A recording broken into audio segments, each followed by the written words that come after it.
This is a jump. In spite of its ubiquitous presence and agility, it's one of the least attended obstacles in our sport. We take it for granted. They're around everywhere. What I would like to do with the young dog is teach them a powerful focus for jumps. I want them to see the jump without me constantly having to scrape the dog off on the jump. I want to be able to send the dog to a jump. When I say jump, I want them to turn and look at a jump and say, "Hey, there's a jump," and go do the jump. How do we do that? I'm going to show you an exercise. It's called the progressive send. This is 3 jumps, spaced about 7 feet apart right now. And I want to teach my dog to do these 3 jumps while I stay behind. And I'm going to look at it almost like trick training, but in the process of this trick training, I'm going to teach the dog to do the jumps. I'd like to set this up. The handler will take a lead out initially, maybe this far, while the dog does a sit, stay behind. And I will call the dog over. I'm going to get 1 step as the dog passes me. About the time it hits my knee, I will step and say, "Go on."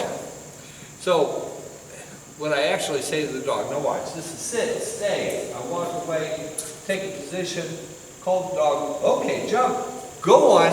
I could say go on, jump, but right now go on is part of my objective in this is to teach the dog a powerful directional call go on, which means continue working in the direction you're going. So this is called the accelerating step. As the dog's passing you, you step and it gooses the dog forward.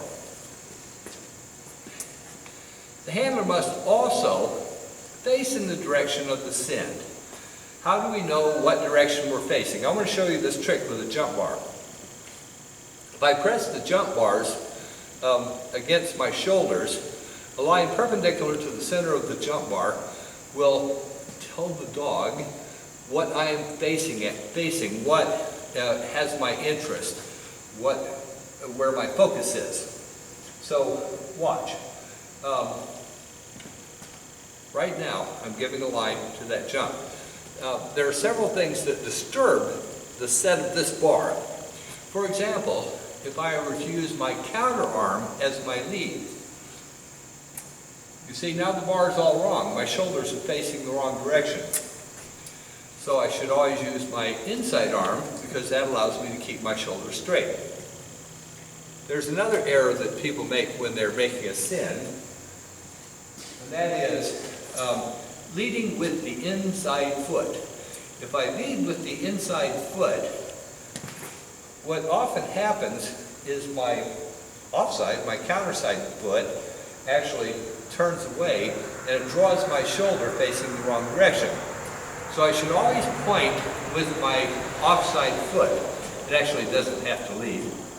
So now as the dog passes me, watch, this foot is very clearly pointing to the jump as I'm using my inside arm. So that's several things to have to think about while you do the exercise. But remember, it is a progressive sending exercise. I start modestly, I send to the jump. Next time I start the dog and send from here. Next time I start the dog and I send from here. And don't forget the tools of the dog trainer. First of all, have a vision for what you're teaching. Second, have a good marker. My marker sounds like, "Woo, what a good dog." And you have a reward for the dog. Have those 3 elements in place, and you can teach a dog almost anything. All right, let's do this.